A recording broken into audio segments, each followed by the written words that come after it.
Jack Anderson, writing the other day, said the Supreme Court has given its blessing to home pornography.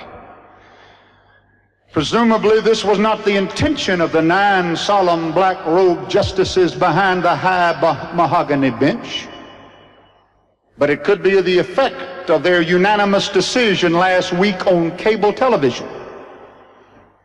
All they did, strictly speaking, Mr. Anderson said, was strike down Oklahoma's ban on cable television wine commercials. Now, you Supreme Court justices may not think wine's too very bad, but we're sick of this nation floating in liquor as well. Tired of it.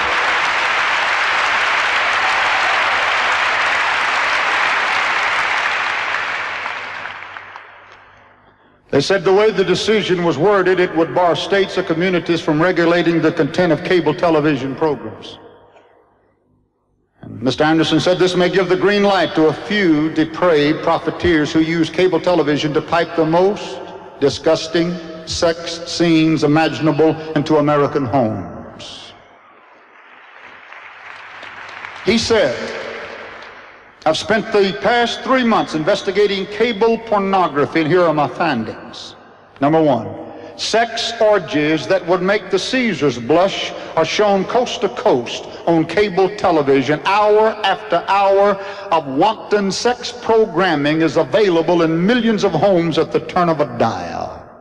The scenes are filthy, obscene, lewd, and shameful. The producers have the morality of the inhabitants of Sodom and Gomorrah. You're right, Mr. Anderson. Thank you.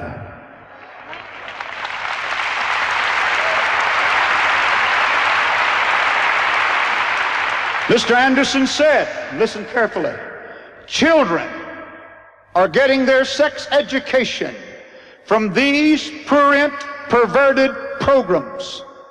Usually the kids gather at the home of a friend whose parents are out, and in the sanctity of the home, they watch lurid sex acts that debase humanity, degrade women, and corrupt morals. And many studies, he said, have found a statistical relationship between hardcore pornography and sex crimes. He went on to say the Michigan State Police, for example, found that pornography is used or imitated in 41% of the sex crimes they investigate. So cable sex, as well as pornography on the newsstand, leads to rape, sexual assault, and child molestation. I want to say one more word. Pornography is so lethal that once that child or man or woman or even a Christian looks at it, it scars your brain for life. It has an impact on your mind that is far beyond the power of suggestion or psychology. And it warps and twists. Secondly, pornography is the cause of the tremendous increase in incest in this nation. Hear me. It is the cause of the terrible increase in child abuse in this country. Do you hear me? Pornography on the newsstands, coming across cable television and the TV sets as well. Pornography. Subsidized by our tax dollars coming through the U.S. mails.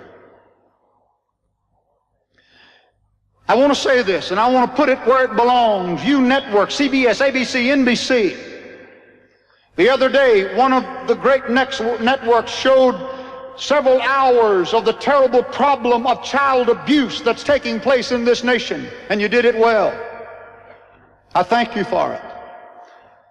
But I'll tell you, you're a hypocrite.